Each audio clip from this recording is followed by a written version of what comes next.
Have you ever actually stopped to wonder how humanity is going to survive the next 100 years? I mean, seriously. Well, welcome to today's Explainer. We are going on an absolutely mind-bending journey today. We're going to start at the absolute tiniest building blocks of the universe, and then we're going to progressively zoom all the way out into the infinite, dark vastness of deep space. And along the way, we're going to see exactly how three completely revolutionary fields of science, nanotechnology, biotechnology, and exobiology, are coming together right now to save our planet and propel us into the future. So let's just dive right in. So, how do we solve the world's biggest challenges? It is kind of the ultimate question, isn't it?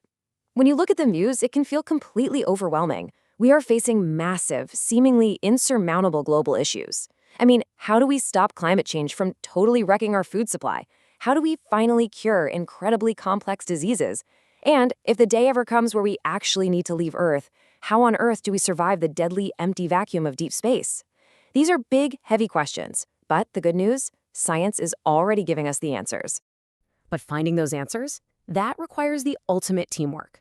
You see, as scientists uncover the hidden theoretical mysteries of the universe, it's the engineers who take that abstract knowledge and build the actual physical tools, medicines, and technologies we need to survive. It's this exact partnership that drags ideas right out of the textbook and brings them to life in the real world.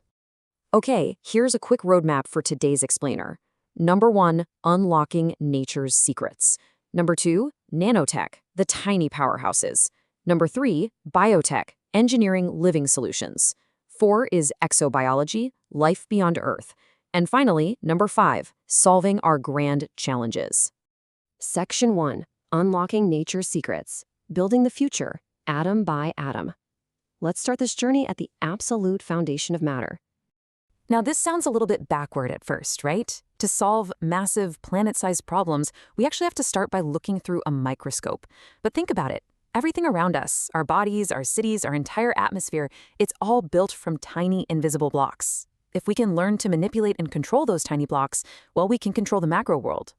Which brings us to Section 2, nanotech, the tiny powerhouses, manipulating matter on a microscopic scale. Let's look at our very first major scientific frontier. So, what exactly is nanotechnology? I want you to imagine you are playing with the universe's absolute smallest Lego bricks. A nano is ridiculously small. To put it into perspective, a single normal sheet of paper is about 100,000 nanometers thick. So, nanotechnology is the science of actually moving individual atoms and molecules around to build completely new materials from scratch. And here's the coolest part of the whole thing. When you shrink materials down to this atomic level, the normal rules of physics just kind of start to change. Materials can suddenly become super strong, highly conductive, or even change colors. We aren't just making things smaller, we are literally giving everyday materials superpowers. And nanotech is actively fighting climate change as we speak, specifically in solar power. Think about standard solar cells. They grab a particle of light, which is called a photon, and release a tiny spark of electricity called an electron. But they're really inefficient. They end up wasting a huge amount of that light energy as useless heat. Enter nanotechnology. Scientists have engineered something called nanocrystals made from elements like lead and selenium. Because these tiny crystals are engineered perfectly at the atomic level, when a photon hits them, they don't waste that precious energy as heat. Instead, they bounce out a second electron. It is basically a 2-for-1 deal that massively boosts the electrical output of the solar panel. But nanotech isn't just for energy, right? It is completely revolutionizing medicine. Imagine a patient swallowing a normal pill. That medicine washes over their entire body, which is what causes awful side effects. But with nanotech, we can actually build medical nanoparticles. Think of these like microscopic robotic ambulances. They are engineered to specifically hide from the body's immune system, so they don't get destroyed on the way in.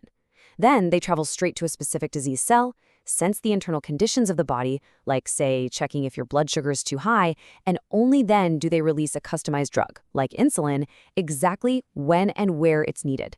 No waste, no side effects. It's hyper-personalized, ultra-precise medicine. Section 3, biotech, engineering living solutions, from cellular factories to planet savers. We are now shifting from the non-living atoms of nanotech to the living, breathing, cellular factories of biotechnology. At its core, biotechnology is basically using biology to invent things. And to really understand where we are today, we gotta look at how agriculture has evolved. Step 1 was the Green Revolution back in the mid-20th century.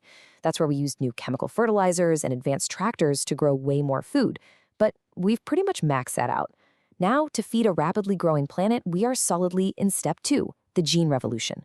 We are using modern biotechnology to literally go into the DNA of plants and engineer crops that can survive harsher conditions, totally resist pests, and produce far more food without needing a single extra acre of land.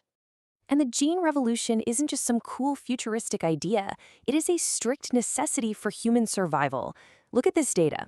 If the Earth's temperature rises by just 2 degrees Celsius over the next few decades, the impact on our food supply is going to be devastating. We would lose over 3% of our global rice, nearly 7% of our wheat, and almost 9% of our corn. That is enough lost food to cause widespread global starvation. Climate change is a direct, immediate threat to human survival, which is exactly why biotechnologists are frantically racing to engineer heat-resistant and drought-resistant crops right now. Now, biotech goes way beyond just farming. It's creating entirely new categories of science, like HELM.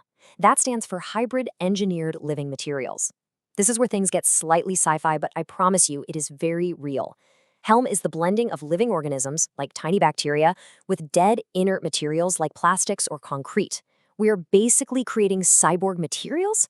Because these materials literally have living cells locked inside them, they can actually sense their environment. They can even be designed to actively eat heavy metal pollution right out of our rivers and lakes. Let me give you a specific, totally mind-blowing example from our sources: living plastics. Scientists have actually successfully taken standard polyurethane plastic and embedded it with genetically engineered spores of a bacteria called Bacillus subtilis. Now, normally making plastic requires extreme boiling heat that would instantly kill any living thing. But through synthetic biology, researchers engineered these bacterial spores to survive that extreme manufacturing heat. So what we have now is plastic that is quite literally alive on the inside, just waiting to perform biological functions like safely degrading and eating itself when it's finally thrown away in a landfill. But, of course, creating these living materials comes with a massive reality check. You don't just mix some green goo in a lab and save the world by Tuesday. Turning synthetic biology into real-world solutions requires a super rigorous cycle. It involves bioinformatics, which is using massive supercomputers to decode DNA, and high-throughput automation, where robots test thousands of genetic combinations every single day. And crucially, it involves strict biosafety regulations.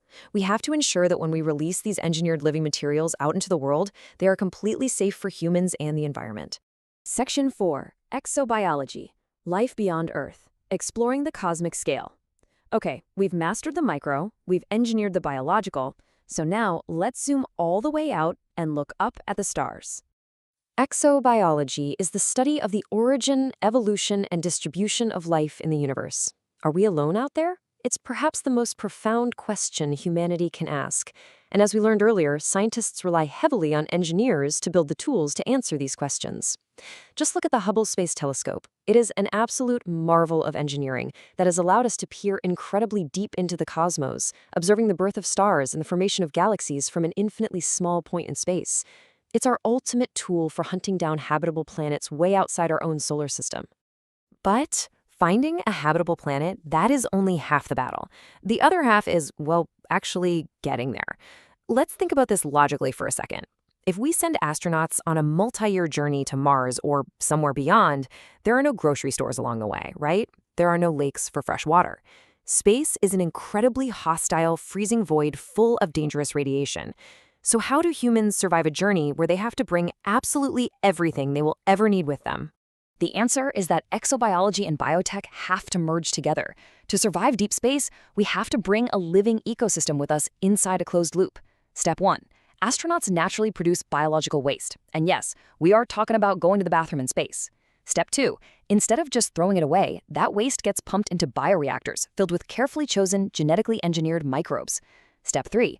Those microbes naturally metabolize or eat the waste, and their byproducts are actually the vital resources the astronauts desperately need. We're talking fresh water, oxygen, and even edible biomass for food.